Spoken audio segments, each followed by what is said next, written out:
I want to share my thoughts today on metal in our fuel systems.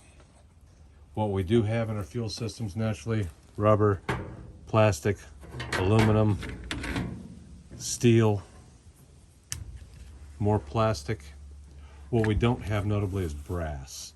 And I see a lot of guys putting brass fittings on top of their injectors, and I got to tell you, brass is an alloy with zinc.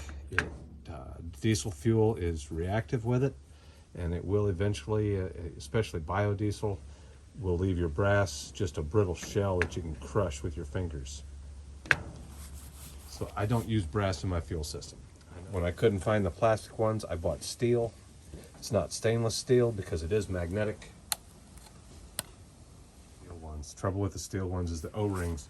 These tiny O-rings are not great. I'm not a chemist, but my opinion is I don't use brass in my fuel system anywhere.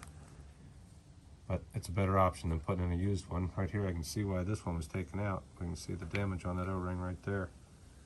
That's why this line was replaced. Frequently is people talking about Honda washers.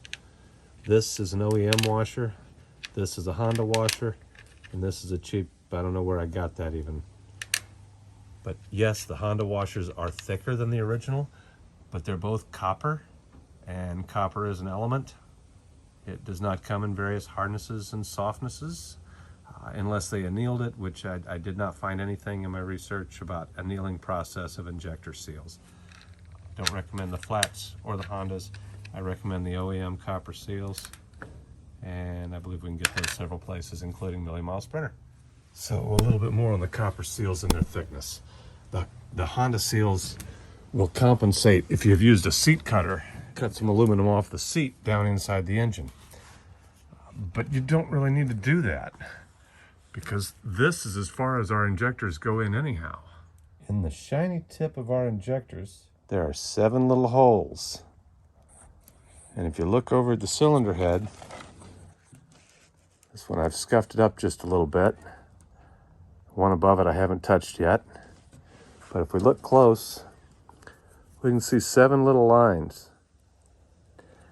All right, it's hard to count them going around clockwise, but I can see very clearly one here, one there. This one here isn't quite level. This one here is just about level. There's one here, so there must be one between there, and this one here. So 1, 2, 3, 4, 5, 6, 7 lines, 7 holes in the spray tip.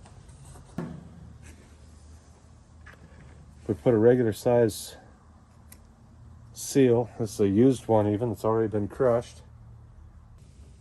So knowing that it only sticks out that far, and these spray nozzles point sideways enough to hit the engine, the head there, do we really want to back that up? That tip needs to poke out more than that, or it won't be putting those marks on the head. Out here it'll be putting those marks inside the wall, dripping fuel down, not missing it into the cylinder, and just causing a bad burn, low fuel mileage, and a lot of white smoke. Now, if you have any worries at all about that poking through too far and interacting with the piston, have no fear. This is our piston, and as you can see, there's lots of room there. This is shaped like this because when that injector fires, we want all of the fuel to go down into this cavity around here. We don't want it to spray straight into the center. We want it to spread out around inside there. We definitely don't want it to hang up on the inside edge of this narrow passage here. We want it all to go right inside there and go boom.